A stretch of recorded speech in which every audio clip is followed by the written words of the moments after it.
Tēnā koutou, tēnā koutou, tēnā tātou katoa. Ngā mihi aroha kia koutou. It's so wonderful to see you all here today. I want to thank all of you for your patience and your tireless advocacy for sensible law change on this issue. We wouldn't be where we are now if it weren't for all of you. And it has been too long. You've had to wait too long. But we are going to change that. And in just 3 weeks, we can change that.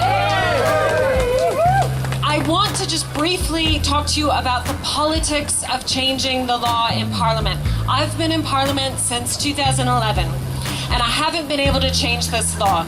But the Green Party has wanted to change the law since we were first formed in the 1990s. Your vote matters. We need hundreds of thousands of people to give their party vote to the Greens so that we can finally change this law and get safe, affordable, legal access to cannabis for all people in New Zealand who want it. It's only right. And it's a huge opportunity for our country as well. We will change this law together. I promise you. I promise you. Kia ora koutou. Thank you, Julianne Genter. But that is not the route the government has gone down. They want everyone to think that cannabidiol has been made legal. And in fact, that was the headlines all around the world. The international media reported New Zealand has legalized medical cannabis. And another headline was, now New Zealanders can go to their doctor and be prescribed medical cannabis. That is not actually the case. While they want you to think that they're making changes, in actual fact, all you get is the doctor doesn't have to fill out a couple of forms.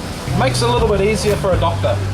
Doesn't make it any easier for a patient. So you have to find one of these products, go to your doctor, get your doctor to prescribe it to you, then get your doctor to order it and pay for it, and have it delivered to their practice or to a pharmacy that you've arranged. So as you can see, the practicalities are going to make it almost impossible. And it's not impossible, people will be able to do it, but it'll be very, very difficult. Which is exactly the opposite of what patients who are in need and who are suffering need. They need an easy process.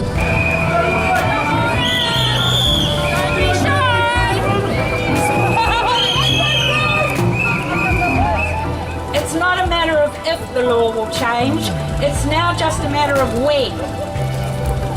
Current polls and the esteemed lineup of speakers today is a testament of the support for medicinal cannabis and the many patients that require it and have a human right to choose it as their medicine of choice. What advice do you have for the patients when the only thing that eases their suffering criminalises them and their loved ones?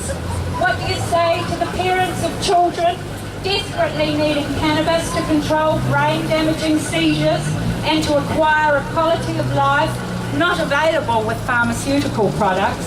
Why should patients who can be denied the right to cheaply grow and use this harmless plant to alleviate symptoms of suffering and illness in themselves and their loved ones?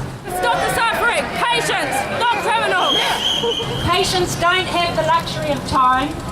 They need your compassion and advice now. Thanks, everybody. We rally and march today to give notice to Bill English and his government that we do not support his cruel, callous attitude towards the continued suffering and criminalisation of our sick and dying patients. Yeah.